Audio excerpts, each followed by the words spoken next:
Hello students, welcome to Edifly JEE NEET Prabal batch. Today we are going to discuss about structure of pollen, that is sexual reproduction in flowering plants. Previous class में हमने क्या पढ़ा था? Microsporogenesis, okay, sporogenous tissue के बारे में पढ़ा था, मेल जो रिप्रोडक्टिव ऑर्गन्स एंथर के बारे में डिटेल्स में पढ़ा था, structure and everything. Today we are going to discuss about the structure of pollen. Okay, so let's begin today's class. Pollen grains क्या होता है? Pollen grains are represent the male gametophyte. Okay, pollen grains क्या होता है? It will represent the male gametophyte. You have to remember. Male gametophyte क्यों represent करता है? क्योंकि पॉलन ग्रेन्स जो है ना, उसी से मेल गैमेट्स फॉर्म होगा and that male gametes female gametes को ज़रूरी है. क्यों? फर्टिलाइजेशन के लिए, फॉर देयर कंटिन्यूटी. ओके, तो इसीलिए पॉलन ग्रेन जो है मेल गैमेटोफाइट को रिप्रेजेंट करता है. नेक्स्ट देखो, pollen grains are generally spherical, measuring about कितना से कितना micrometres, 25 to 50 micrometres in diameter. मतलब उसका जो शेप होता है पॉलन ग्रेन्स का, जब हम माइक्रोस्कोप में ऑब्जर्व करेंगे तो उन सब की साइज, शेप सब कुछ पता कर सकते हैं. ओके, नेक्स्ट है it has a prominent 2 layered wall. कितने लेयर वॉल है इसके? It has a prominent 2 layered wall. 2 layer है. एक है आउटर में एक्जीन है एंड इनर में क्या है? इनर में इंटीन, INTINE. 2 लेयर्स है एक्जिन, इंटीन. हम नेक्स्ट स्लाइड में पढ़ने वाले. Okay, see this image is from NCERT book and ये इमेज क्या बताता है? SEM, that is scanning electron microscope of pollen grain.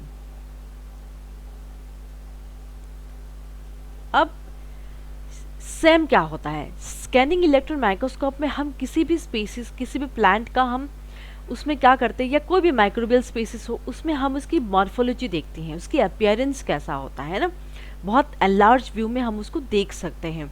जैसे कि देखो द थर्ड डायग्राम, जो थर्ड डायग्राम है ना, ये वाला जो थर्ड डायग्राम है, इसमें ये स्पाइक्स दिख रहा है आपको. दिस स्पाइक्स क्या होता है? इंसेक्ट्स क्या करते हैं? पॉलिनेशन करते हैं कि नहीं? तो इंसेक्ट्स क्या होता है? इंसेक्ट्स के लिए बहुत इजी होता है अटैचमेंट करना. ये जो डायग्राम जो दिया गया है ना, ये सारे एनलार्ज्ड व्यू है. एनलार्ज मतलब एनलार्ज नहीं, ये माइक्रोस्कोपिक व्यू कह सकते हो. और ये जो डायग्राम है, जो लास्ट में ये वाला डायग्राम, ये डायग्राम एनलार्ज्ड व्यू है. Enlarged view I show you. जैसे कि एक बहुत कॉमन एग्जाम्पल, एक फ्लावर लेते हैं, hibiscus. Everyone know about hibiscus ना.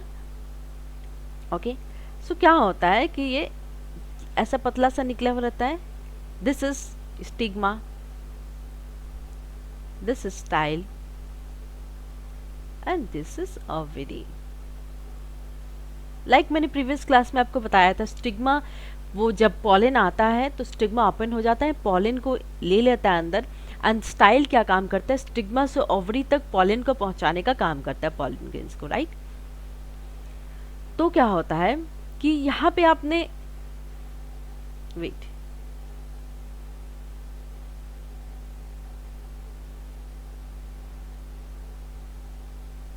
You have seen like this orange colour.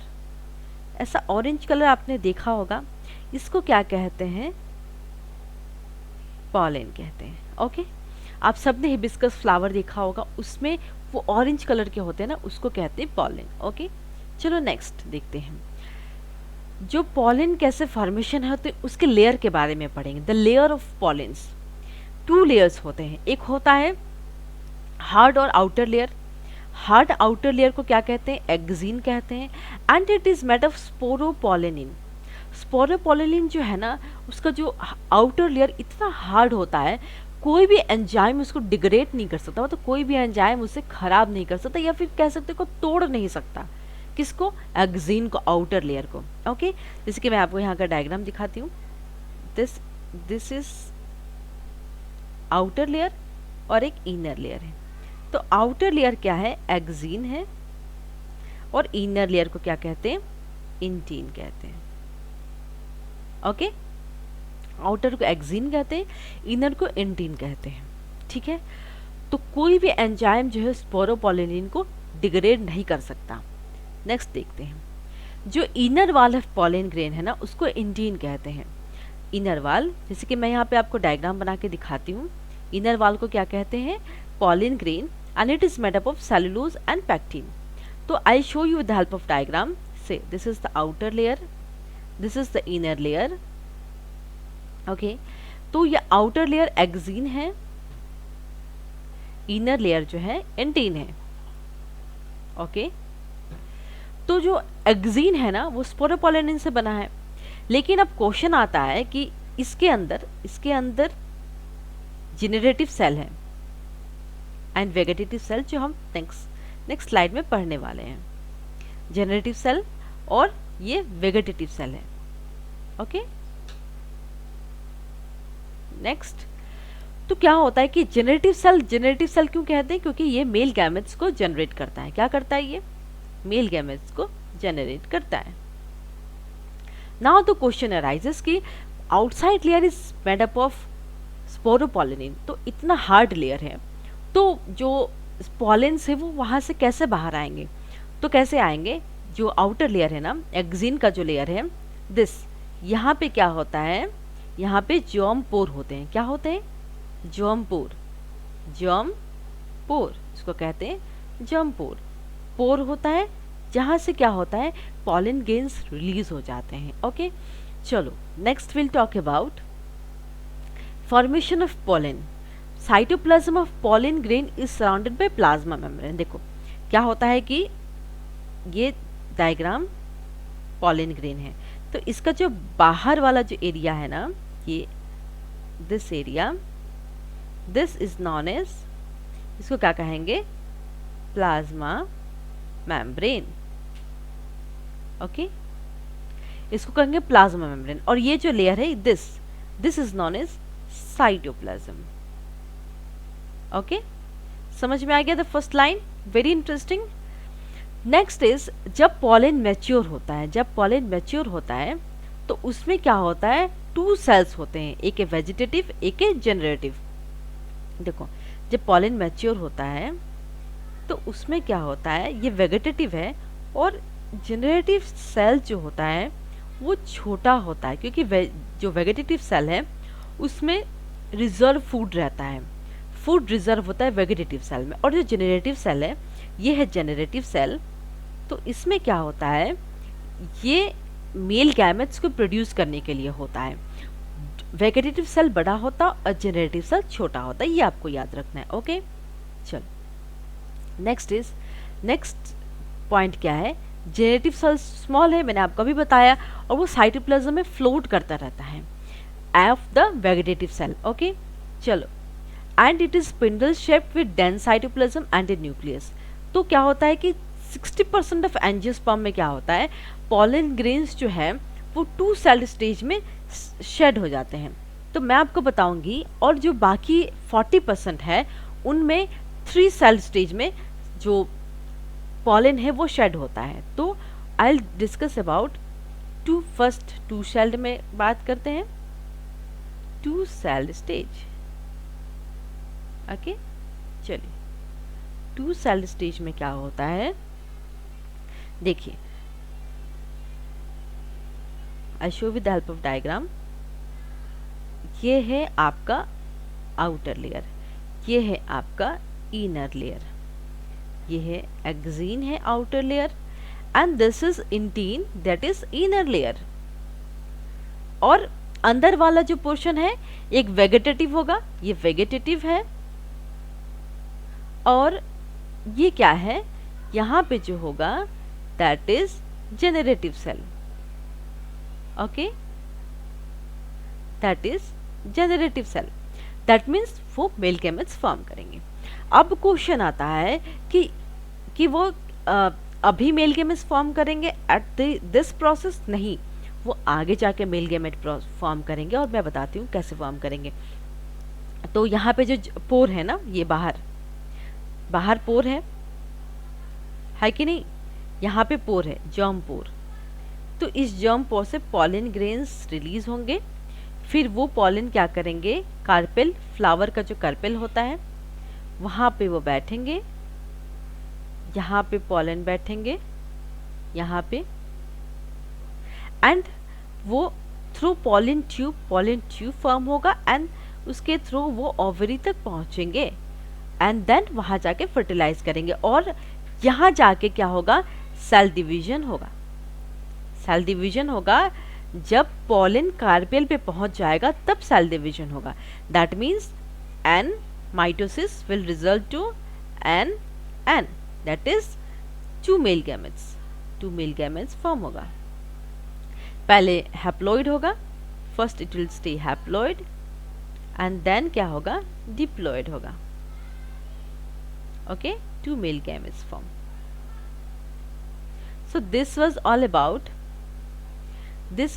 about 2 celled. अब बात करते हैं 3 celled. 3 celled स्टेज में क्या होगा,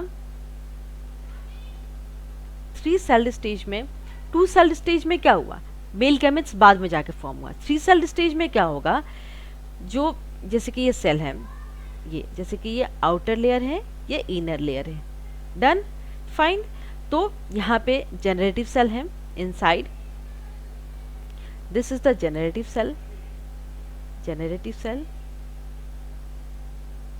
तो क्या होगा, ये जो जनरेटिव सेल है ये माइटोसिस सेल डिवीजन होगा, सेल डिवीजन होके इट विल डिवाइड, क्या होगा, 1 2 2 मेल गैमेट्स, ये यहीं पे सेल डिवीजन कर ले जाएगा, यहीं पे सेल डिवीजन कर ले जाएगा।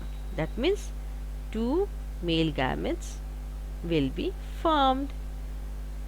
सो सिंपल ना। 60% जो पॉलेंस है वो 2 सेल्ड स्टेज शो करेंगे और यहाँ 3 सेल्ड स्टेज कैसे हुआ, जैसे कि देखिए ये तो पहला तो वेगेटेटिव है ही, यहाँ पे ये देखिए ये वेगेटेटिव है कि नहीं, और 2 मेल गैमेट्स हुआ, that is generative cell divide हो गया, तो कितना हुआ, 3 सेल स्टेज हुआ कि नहीं।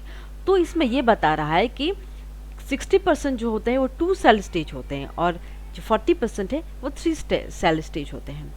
Next will talk about pollen allergy. क्या होता है ना, जो पॉलन ग्रेन्स जो मैंने आपको बताया था, ऐसे जो इस तरीके के जो पॉलेंस होते हैं ऐसे ऑरेंज कलर के, वो क्या होता है कि बहुत सारे एलर्जीज करते हैं, जैसे कि अस्थमा होता है, ये ब्रोंचाइटिस होता है, सारे रेस्पिरेटरी डिसऑर्डर्स जो होता है वो किससे होता है, पॉलन से होता है। ये याद रखिएगा, द डिजीज पॉलन एलर्जी के बारे में याद रखिएगा, asthma and all. Okay, pollen grains जो है ना बहुत सारे न्यूट्रिएंट्स होते हैं उसमें, तो आज के लिए फैशन हो गया मुझे पॉलन टैबलेट्स लेना एज अ फूड सप्लीमेंट्स, क्योंकि हमारी बॉडी को इतनी फूड सप्लीमेंट्स नहीं मिल पाती, तो इसी वजह से हमें पॉलन जो है ना पॉलन ग्रेन्स लेना पड़ता है। नेक्स्ट इज वेस्टर्न कंट्रीज में क्या होता है, जो वेस्टर्न कंट्रीज होते हैं वहाँ large number of pollen products form होता है in the form of tablets. वहाँ मार्केट में जाएंगे तो टैबलेट और सिरप अवेलेबल ही रहता है, क्योंकि वहाँ पे लोग क्या होता है बहुत ज़्यादा कंज्यूमशन करते हैं, जो लोग एथलीट्स होते हैं, जो लोग स्पोर्ट्स एक्टिविटीज़ में पार्ट लेते हैं, वो पॉलन का कंजम्पशन हमेशा रखते हैं। ओके, तो ये अबाउट पॉलन के बारे में।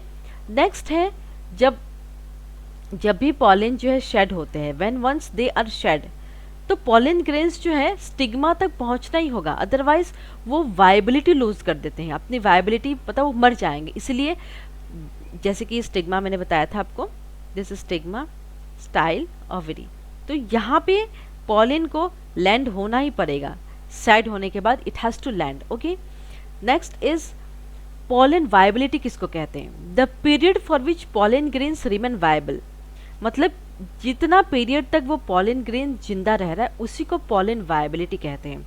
And to some extent depends on prevailing temperature, कभी कभी क्या होगा प्रिवेलिंग जो टेम्परेचर जो अवेलेबल है और ह्यूमिडिटी, उसी के अनुसार जो पॉलन वायबल होते हैं जिंदा रहते हैं, कह सकते हो आप।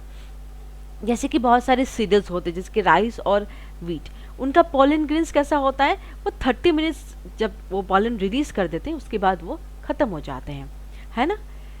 नेक्स्ट है जैसे कि बहुत सारी प्लांट फैमिली, जैसे कि रोजासी फैमिली, लेगुमिनेसी, सोलानेसी, जैसे कि पोटैटो फैमिली होते हैं, उनकी जो वायबिलिटी होती है पॉलन वो बहुत सारे महीना चलता रहता है, उनकी वायबिलिटी वो जिंदा रहते हैं पॉलन। ओके, नेक्स्ट है it is possible to store pollen grains.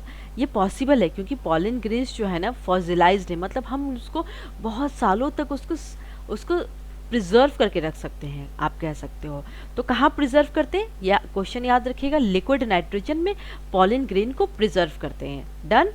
तो जैसे कि जो स्टोर्ड पॉलन है वो इन फ्यूचर पॉलन बैंक होता है उसका, जहाँ से आप पॉलन मंगवा सकते हैं। अगर आपको फर्दर अपने प्लांट की फर्टिलाइजेशन के लिए ज़रूरत है, पॉलन बैंक से पॉलन मंगवा सकते हैं। जैसे कि सीड बैंक होता है, हर तरह की सीड वहाँ से मंगा सकते हैं अगर किसी को क्रॉप का प्रोडक्शन करना है या फार्मिंग करना है एंड ऑल ना।